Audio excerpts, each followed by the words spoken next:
Hello everyone, I welcome you all on our YouTube platform The Mentors। जैसे कि बच्चों आप लोगों को पता है, आप लोगों का HPSC PGT के लिए हम लोगों ने सीरीज स्टार्ट की है जिसमें हम लोग HPSC PGT के प्रीवियस ईयर डिस्कस कर रहे हैं।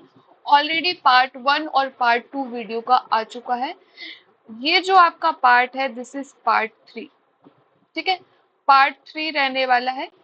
आप लोगों के HPSC PGT के एग्जाम की डेट्स जो है बच्चों वो अनाउंस हो चुकी हैं। जो आप लोगों का एग्जाम है, स्क्रीनिंग टेस्ट है, जो एक ऑब्जेक्टिव टेस्ट होता है, उसके जो डेट है दैट इज 13 अक्टूबर। तो पहले हम लोग HPSC स्क्रीनिंग टेस्ट के लिए ही प्रिपेयर करें जिसमें आपके ऑब्जेक्टिव क्वेश्चंस आते हैं। तो अभी जो हमने सीरीज स्टार्ट की उसमें हम लोग प्रीवियस ईयर क्वेश्चन डिस्कस कर रहे हैं, देख रहे हैं कि लास्ट ईयर जो एग्जाम हुआ था उसमें किस तरह के क्वेश्चन आए थे और उनकी डिटेल एनालिसिस विद सॉल्यूशन हम लोग इस सेशन में डिस्कस कर रहे हैं बच्चों। इसी के साथ आप लोगों को बता दूं बच्चों, हमारी द मेंटर्स ऐप पर बच्चों HPSC PGT का एक कोर्स भी चल रहा है। एक वेल ऑर्गेनाइज्ड कोर्स है जिसमें आप लोगों को वीडियो लेक्चर्स मिल जाएंगे। ठीक है, जो टेस्ट हैं प्रैक्टिस के लिए आपको क्वेश्चन बैंक मिल जाएगा, उनके सॉल्यूशन मिल जाएंगे।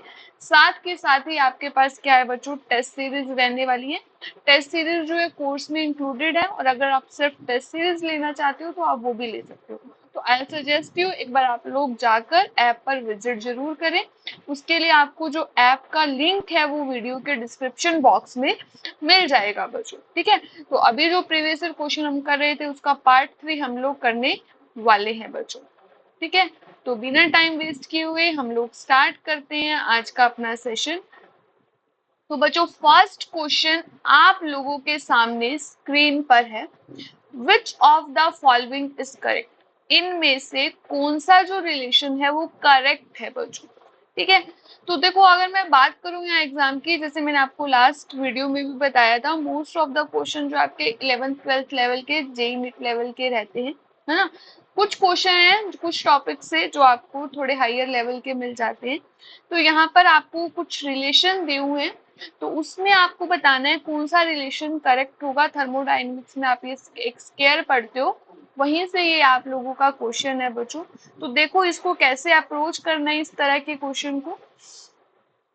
यहाँ पे सत्य प्रकाश वेरी टायर्ड, आपकी मर्जी आप लोग कैसे इसको लर्न करते हो। यहाँ पर है हे गॉड ए यू। ठीक है, तो अब हम लोगों ने क्या करना है, हम लोगों ने यहाँ पर इसमें रिलेशंस लिखने सीखने। ठीक है, तो सबसे पहले हम लोग बात करते हैं। देखो फर्स्ट अगर हम लोग बात करें ये वाला रिलेशन कैसे लिखेंगे, ये क्या गिवन है आपको, करली एस। ठीक है, curly S by curly P लिख दिया मैंने। ठीक है, एट कांस्टेंट क्या है यहाँ पर, करली S by curly P at constant T, बिल्कुल सही है। इज इक्वल टू, ये देखो यहां से ऐसे गए तो अब किसके इक्वल होगा, curly V by curly T, curly V by curly T at constant T, ये हो जाता है। ठीक है, अब देखो यहाँ पर आपके पास क्या है ना, यहाँ पर आपके पास होते हैं दो एरो। एक मिनट, और एरो यहाँ पर है हमारे पास कुछ इस तरह से। ठीक है, एक एरो है कुछ इस तरह से। अब देखो होता क्या है, अगर एरो एस से दूर जा रहा है तो वो पॉजिटिव होगा, ऐसे दूर जा रहा है तो मतलब यहाँ पर आप कौन सा साइन लगा दोगे, पॉजिटिव लगा दोगे बच्चों। लेकिन एरो यहाँ पर देखो वी, ऊपर यहाँ वी था, वी के पास आ रहा है एरो बच्चों, तो यहाँ पर क्या आएगा आपका, यहाँ पर आपका नेगेटिव साइन आ जाएगा। तो ये रिलेशन बन गया, this is your first relation. जबकि यहाँ पर क्या दिया हुआ है, पॉजिटिव, तो ये वाला रिलेशन जो है आपका करेक्ट नहीं है। नेक्स्ट रिलेशन अगर हम लोग लिखेंगे, नेक्स्ट रिलेशन कैसे लिखेंगे, अभी हमने इस तरह से किया था, अब इस तरह से क्या होगा, curly S by curly V at constant t is equal to curly p by curly t at constant v। s से एरो दूर जा रहा है पॉजिटिव होगा, P से भी एरो दूर जा रहा है पॉजिटिव, लेकिन यहाँ पर आपको क्या गिवन था, नेगेटिव गिवन था, तो ये रिलेशन भी आपका क्या हो गया, गलत हो गया। ठीक है, नेक्स्ट रिलेशन क्या है आपके पास, इसी तरह से हम लोग क्या कर सकते हैं, करली V, ठीक है, करली V bye curly S at constant क्या हो जाएगा, P इज इक्वल टू क्या होगा, करली T बाय करली P एट कांस्टेंट क्या हो जाएगा, S हो जाएगा। अब V की तरफ एरो आ रहा है तो यहाँ क्या आएगा, नेगेटिव, T की तरफ एरो आ रहा है तो ये क्या आएगा, नेगेटिव आएगा, और ये नेगेटिव नेगेटिव दोनों क्या हो जाएंगे, कैंसल आउट हो जाएंगे, है ना, ये नेगेटिव नेगेटिव दोनों क्या हो जाएंगे, कैंसल आउट हो जाएंगे। तो ये आ गया हमारा क्या, थर्ड रिलेशन। बच्चों समझ आ रहे हैं कैसे बनाए मैंने ये रिलेशन, तो ये आपका आ गया क्या, थर्ड रिलेशन। क्लियर है।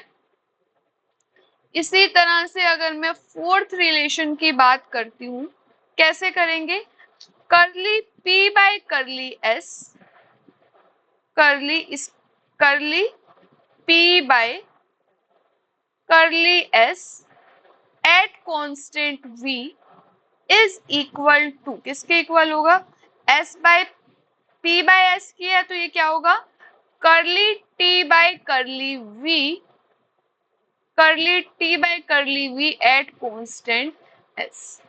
ठीक है, अब यहाँ पर देखो P से एरो दूर जा रहा है पॉजिटिव, T की तरफ आ रहा है तो क्या हो जाएगा, नेगेटिव हो जाएगा, T की तरफ आ रहा है तो ये क्या हो जाएगा, नेगेटिव। तो ये चार रिलेशंस आ गए, ऑप्शन में दो गिवन थे, मैंने आपको चारों के चारों रिलेशन बता दिए बच्चों। अब नीचे वाले रिलेशन देखेंगे तो इन रिलेशंस को कैसे लिखते हैं बच्चों, अगर मैं इन रिलेशन को लिखना चाहूं, हम लोग क्या करते हैं, इसी स्लाइड को कॉपी कर लेते हैं, कॉपी कर लिया। देखो इन रिलेशंस को अगर मुझे लिखना है तो किस तरह से लिखोगे, ध्यान से देखना।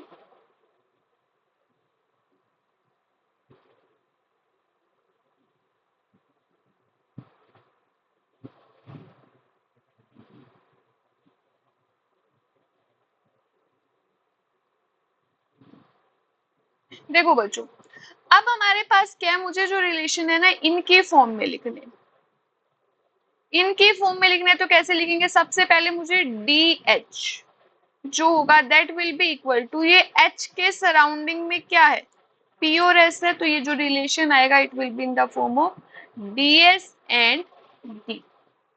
ठीक है, अब यहां से इसके सामने क्या है, टी है, तो इसको लिखा जाएगा टीडीएस, इसको लिखा जाएगा डीपी के सराउंडिंग में क्या है, वी। ठीक है, तो इसको कुछ इस तरह से बच्चों लिखा जाएगा। अब फिर से क्या करना है आपको, साइन लगाने हैं, साइन लगाने हैं तो बच्चों देखो अब हमारे पास क्या है, एस से एरो दूर जा रहा है ना, एस से अगर एरो दूर जा रहा है तो ये क्या होगा, पॉजिटिव, पी से भी एरो क्या कर रहा है, दूर जा रहा है, तो ये भी आपका क्या हो जाएगा, पॉजिटिव हो जाएगा बच्चों। ठीक है, ये भी आपका क्या हो जाएगा, पॉजिटिव हो जाएगा। अगर हम लोग बात करेंगे नेक्स्ट रिलेशन की, सपोज मुझे क्या करना है, डीजी की फॉर्म में लिखना है ना, तो यहां से डीजी किसके इक्वल होगा, डीजी जो इक्वल होगा that will be in the form of DP और डीटी की फॉर्म में होगा, है ना, डीपी है तो यहाँ क्या आएगा, वीडीपी आएगा। ठीक है, प्लस यहाँ पर प्लस माइनस अभी देखेंगे, dt तो वो क्या होगा यहाँ पर, एस डी टी होगा। ठीक है, अब देखो P से एरो दूर जा रहा है, ये पॉजिटिव है ना, और S से हमारे पास क्या हो रहा है, अगर हम लोग बात करते हैं एस डी टी की, अगर एस डी टी की बात करते हैं तो यहाँ पर भी हमारे पास क्या हो रहा है, डीपी और dt है ना, अब P से एरो दूर जा रहा है और dt से एरो क्या है, T के पास आ रहा है, तो ये क्या हो जाएगा आपके पास, नेगेटिव हो जाएगा। ये सेकंड रिलेशन आ गया, फर्स्ट सेकंड। अब ए की फॉर्म में लिखेंगे तो ए की फॉर्म में कैसे लिखेंगे, D A is equal to, वो किसकी फॉर्म में होगा, डीवी और डीटी की फॉर्म में होगा। किस फॉर्म में होगा, डीवी और डीटी की फॉर्म में। डीवी यहाँ पर क्या है भाई, पीडीवी होगा। डीटी, डीटी है तो यहाँ एसडीटी होगा।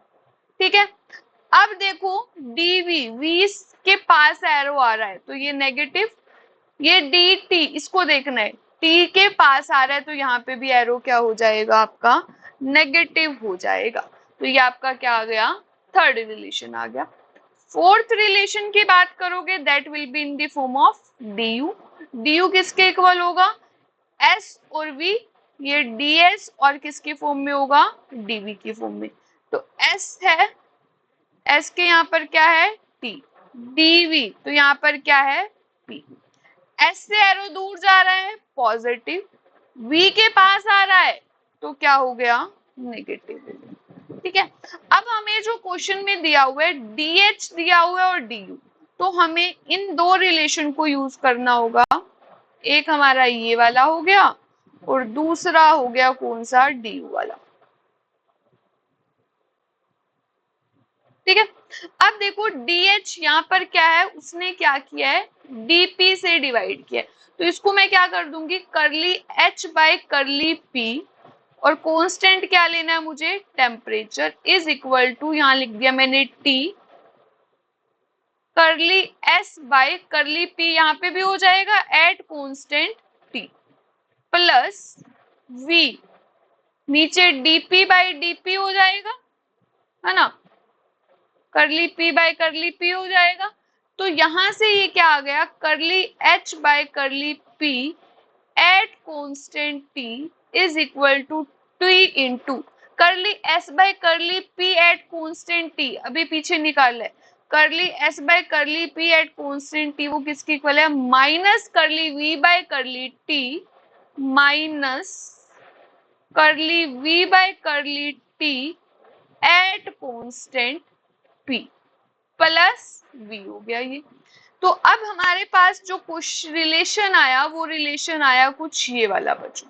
ठीक है, रिलेशन आया कुछ ये वाला, जबकि हमें क्या गिवन है, हमें यहाँ पर माइनस गिवन है और यहाँ पर सॉरी प्लस गिवन है, ये माइनस गिवन है, तो ये रिलेशन भी आपका क्या हो गया, गलत हो गया। ठीक है, ये रिलेशन भी आपका क्या हो गया, गलत हो गया। अगर नेक्स्ट वाले रिलेशन की बात करते हो, ये भी गलत हो गया।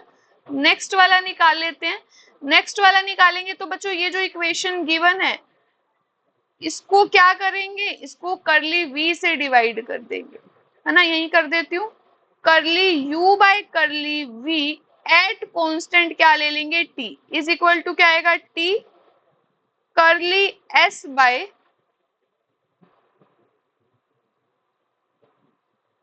करली S by curly V at constant T minus P curly V by curly V at constant T. तो ये वाली वैल्यू तो सेम है, इसको सॉल्व करेंगे, यहाँ पर क्या आएगा, T curly S by curly V at constant T, curly S by curly V at constant T किसके इक्वल हो जाएगा, curly P by curly T at constant V. तो यहाँ पर ये वैल्यू सब्स्टिट्यूट कर देंगे, करली पी बाय करली टी, लिखा नहीं जा रहा है यहाँ पर, करली P by curly T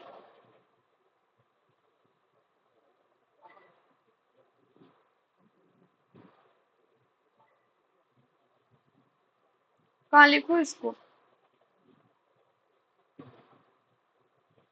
copy कर लेते हैं इसको। ठीक है, कॉपी कर लिया तो मैं इस वाले पार्ट को इरेज कर देती हूँ, ये हम लोग लास्ट स्लाइड पे निकाल चुके हैं।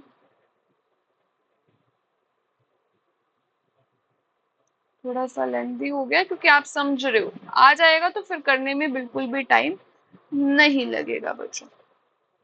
ठीक है, तो ये देखो क्या था, curly U by curly V at constant T is equal to T curly S by curly V at constant T minus P था, है ना। अब यहाँ पे इसकी वैल्यू पुट करी तो टी इंटू इसकी वैल्यू क्या आई थी, curly P by curly T at constant V minus P, और इधर तो curly U by curly V at constant T था ही सही। तो ये रिलेशन आपका क्या कर गया बच्चों, मैच कर गया। तो डी ऑप्शन आपका क्या हो जाएगा, यहाँ से करेक्ट ऑप्शन हो जाएगा। क्लियर है, देख लो एक बार इसको। नेक्स्ट क्वेश्चन की तरफ बढ़ते हैं। नेक्स्ट क्वेश्चन देखो, नेक्स्ट क्वेश्चन है preparation of lyophobic sol by chemical method does not involve. जब हम लोग लायोफोबिक सोल बना रहे हैं तो बहुत सारे मेथड होते हैं इसको प्रिपरेशन करने के बच्चों, लेकिन लायोफोबिक सोल में वो किसकी बात कर रहा है, केमिकल मेथड की बात कर रहा है। तो केमिकल मेथड में कौन से मेथड से हम लोग लायोफोबिक सोल को जो है प्रिपेयर नहीं कर सकते, इसके बारे में वो आपसे पूछ रहा है बच्चों। ठीक है, अगर बात करेंगे यहाँ पर देखो, फर्स्ट ऑप्शन उसने दिया है क्या, डबल डिस्प्लेसमेंट, है ना। फर्स्ट उसने क्या बोला, डबल डिस्प्लेसमेंट। क्या आप डबल डिस्प्लेसमेंट से प्रिपेयर कर सकते हो, यस कर सकते हो। सपोज अगर मैं डबल डिस्प्लेसमेंट की बात करती हूँ तो डबल डिस्प्लेसमेंट में क्या होता है, मैंने ऑक्साइड ली, ठीक है, H2S गैस इसमें से पास की, तो यहां से क्या बन गया, AS2S3, ठीक है, साथ में क्या बन गया, H2। तो इस रिएक्शन को बैलेंस कर लेना। यहाँ पर अब देखो क्या हुई है, यहाँ पर एक डबल डिस्प्लेसमेंट रिएक्शन हुई है, और यहाँ पर ये आपके पास क्या बन गया, ये आपके पास कोलाइडल सोल बन चुका है। तो ये क्या है, डबल डिस्प्लेसमेंट मेथड से हम लोगों ने क्या कर दिया, सोल की प्रिपरेशन कर दी। इसी तरह से नेक्स्ट मेथड क्या है, ऑक्सीडेशन या फिर रिडक्शन। सपोज मेरे पास क्या था, AuCl3 था, ठीक है, मैंने यहाँ पर क्या डाल दिया, SnCl2 डाल दिया, तो यहाँ से क्या बन जाता है, Au बन जाता है, और साथ में आपके पास क्या बन जाता है, SnCl4 बन जाता है। तो अब आप देखो यहाँ पर ये Au गोल्ड क्या था, +3 में था, यहाँ किस में आ गया, 0 में। तो यहाँ पर क्या हो गया बच्चों, यहाँ पर आपके पास हो चुका है रिडक्शन।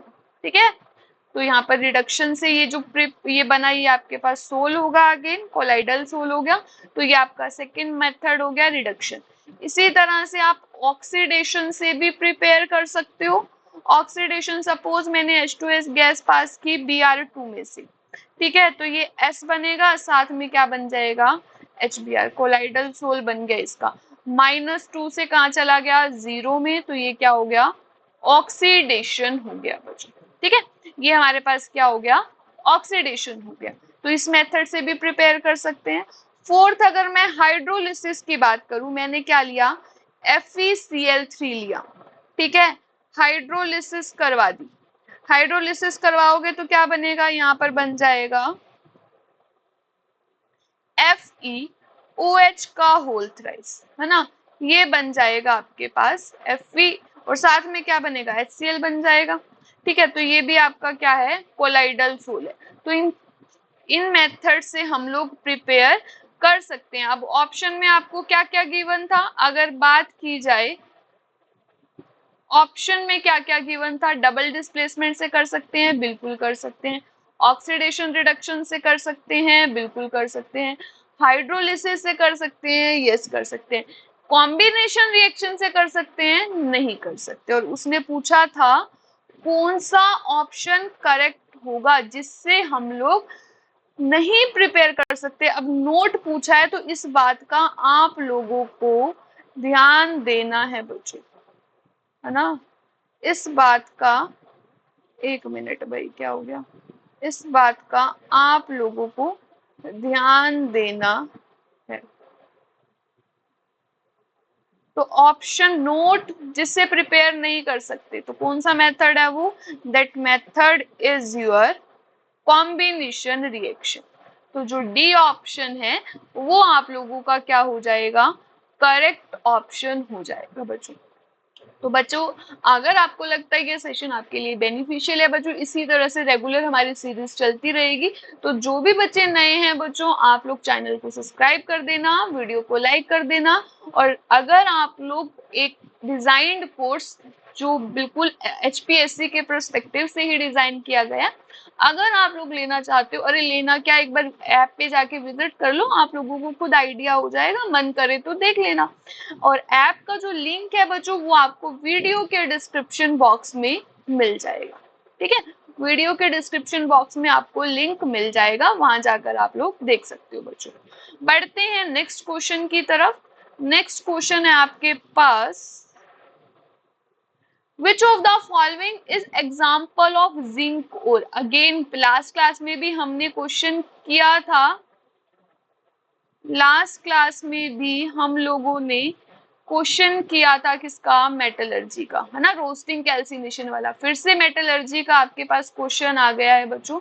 पूछा है इनमें से कौन सा जो है जिंक ओर है, इनमें से कौन सा जो है जिंक ओर है, आपको बताना है।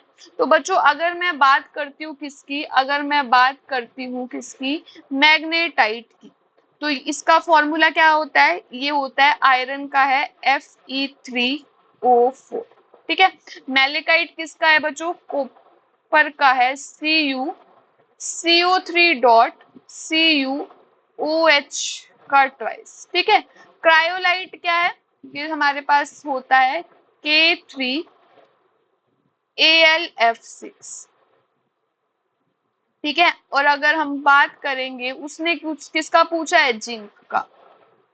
ठीक है, उसने किसका पूछा है, जिंक का पूछा है, विलेमाइट। तो ये आपका जो डी ऑप्शन है, बस ये डायरेक्ट आपको टेबल बताई जाती है, आप लोग उसमें आपको जो इम्पोर्टेंट है याद होना चाहिए, कौन सा और कौन से मेटल का है ना। इन द स्टार्टिंग जब आप मेटलर्जी पढ़ते हो तो ये आप लोगों को करवाया जाता है बच्चों। तो यहाँ से जो डी ऑप्शन है आपका, वो क्या हो जाएगा, करेक्ट ऑप्शन हो जाएगा। ठीक है, बढ़ते हैं नेक्स्ट क्वेश्चन की तरफ। नेक्स्ट क्वेश्चन आप लोगों के सामने क्या है बच्चों, व्हेन XeF6, देखो जिनून के रिएक्शंस जो होते हैं इंपॉर्टेंट रिएक्शंस है बच्चों, जब इसको सिलिका के साथ रिएक्ट करते हैं, it give colourless liquid of the following composition. तो बताना है जब आपने क्या किया, XeF6 की रिएक्शन करवाई किसके साथ, सिलिका से साथ, आपको क्या मिल रहा है, कलरलेस लिक्विड मिल रहा है।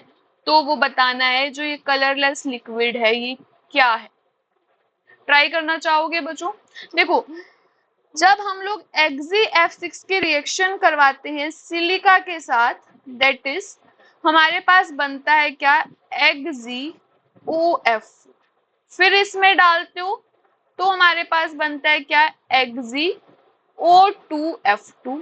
अगेन अगर ऐड करते हो तो क्या मिलता है, XeO3 मिलता है। ठीक है, XeO3 मिलता है। अब उसने बोला है कि अब ऑप्शन तो आपको उसने सारे दे दिए, लेकिन उसने ये भी बोल दिया कि कलरलेस लिक्विड बोला है। तो जो कलरलेस होता है ना, वो कौन सा होता है बच्चों, जो XeOF4 है, दिस इज कलरलेस। ये आपके पास क्या होता है, कलरलेस होता।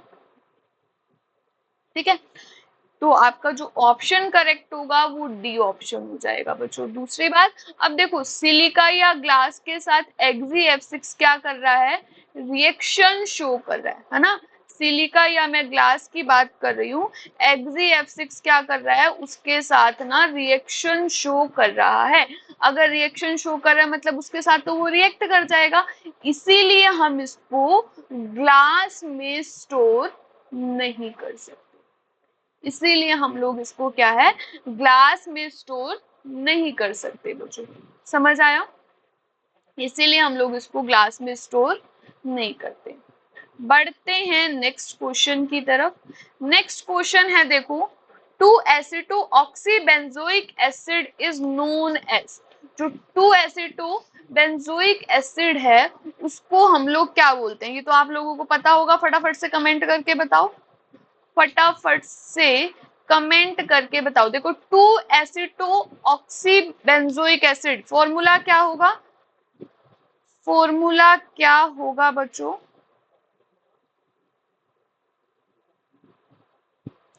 Benzoic acid. बेंजोइक है तो यहाँ पर मैंने क्या कर दिया, COOH लगा दिया। अब ये 1 पोजीशन हो गई, 2 पे क्या है, एसिटॉक्सी ग्रुप लगा हुआ है O, ठीक है। यहाँ पर है आपका क्या, C double bond O CH3। तो इसको क्या बोलते हैं बच्चों, ये आपके पास जो स्ट्रक्चर होता है, दिस इज एस्प्रिन, ठीक है। ये किसका स्ट्रक्चर होता है आपके पास, एस्प्रिन का स्ट्रक्चर होता है। दैट मीन्स यहाँ से क्या होगा, जो आपका ए ऑप्शन है वो क्या हो जाएगा, करेक्ट ऑप्शन हो जाएगा बच्चों, ठीक है। जो ए ऑप्शन है आपका वो करेक्ट ऑप्शन हो जाएगा। बाकी के क्वेश्चन जो है बच्चों हम लोग डिस्कस करेंगे नेक्स्ट सेशन में। तो आई होप ये सेशन आप लोगों के लिए बेनिफिशियल रह रहे होंगे बच्चों। वीडियो को देखो, प्रीवियस ईयर जो है उन्हीं से आपको आइडिया होगा कि आपको जब एग्जाम में जाकर बैठना है उसके लिए कैसे तैयारी करके जानी है ना। प्रीवियस ईयर से आपको आइडिया हो जाएगा किस टॉपिक से किस लेवल के क्वेश्चन पूछे जा रहे हैं। और आप लोगों की इंफॉर्मेशन के लिए बता दूं, ऐप पर आपका वेल ऑर्गेनाइज्ड कोर्स चल रहा है, बिल्कुल HPSC के, ऐसे नहीं है कि नेट गेट वाला या जेई नीट वाला पकड़ा देंगे, नहीं बच्चों। टोटली एग्जाम ओरिएंटेड हमारा कोर्स है, आप लोग जाकर एक बार विजिट कर सकते हैं। वीडियो के डिस्क्रिप्शन बॉक्स में आपको लिंक मिल जाएगा ऐप को डाउनलोड करने का, वहां पर एक बार आप जाकर कोर्स देख सकते हैं। जो कोर्स लोगे तो उसमें टेस्ट सीरीज भी इंक्लूडेड है, और अगर अलग से आप लोग टेस्ट सीरीज बाय करना चाहते हो तो वो भी आप लोग कर सकते हो बच्चों, ठीक है। होप आपके लिए सेशन बेनिफिशियल रहा होगा। एक बार वीडियो को लाइक कर देना, सेशन को शेयर कर देना अपने दोस्तों के भी, और जो नए हैं बच्चों वो चैनल को सब्सक्राइब कर देना, ताकि आपको आने वाले लेक्चर्स के नोटिफिकेशन मिलते रहे। और साथ के साथ बच्चों जो भी आपके जो ये जॉब ओरिएंटेड, जो भी जॉब के लिए वैकेंसीज आती हैं, जो भी कोर्स होते हैं, वो हम लोग एक ऑर्गेनाइज्ड वे में ओरिएंटेड, आपका जॉब ओरिएंटेड कोर्स हम लोग चलाते हैं। जैसे हमारे अभी इससे पहले क्या हुआ था, आपका पेटेंट ऑफिसर का आया था, एग्जाम हुआ था, है ना, HPSC का हो गया। तो आप लोग एक बार जाकर हमारी जो ऐप है वहां पर विजिट कर सकते हो बच्चों। So thank you everyone, will see you in the next session. इसी तरह से हमारी ये सीरीज चलती रहेगी और एग्जाम तक हम लोग आपके साथ बने रहेंगे। Thank you everyone.